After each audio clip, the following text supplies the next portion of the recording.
Okay. Bubuksan natin ngayon. This is a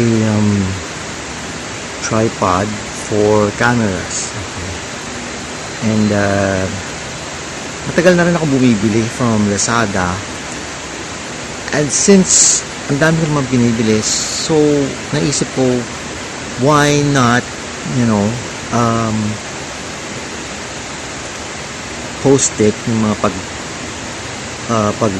unboxing ko, and as well as the review. So here's my first.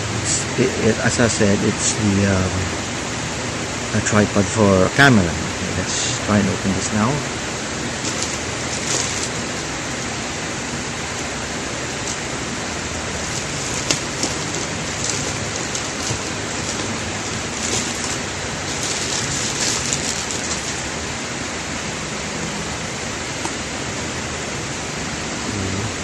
Box looks good.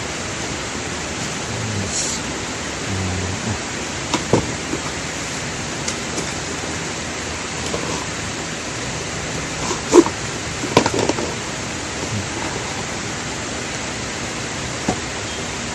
Ito yung para sa mismong camera.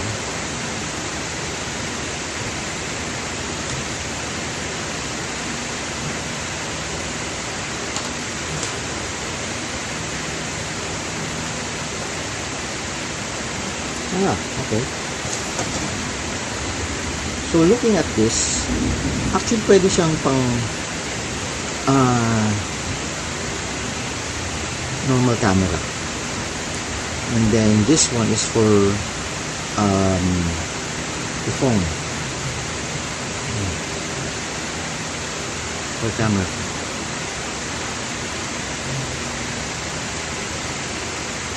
And in a little while, isi-set up ko para makita nyo kung paano ito. Okay? Yan.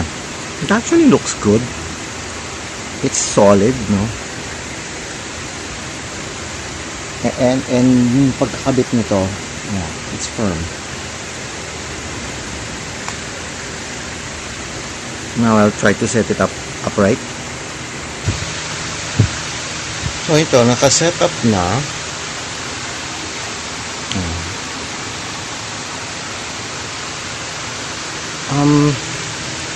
Ang closer inspection, hindi siya ganun ka-tibay actually. Medyo flimsy. So, kunwari, kung dinila mo to tapos hindi naka-tiklop, pang for travel, baka bumalik ko.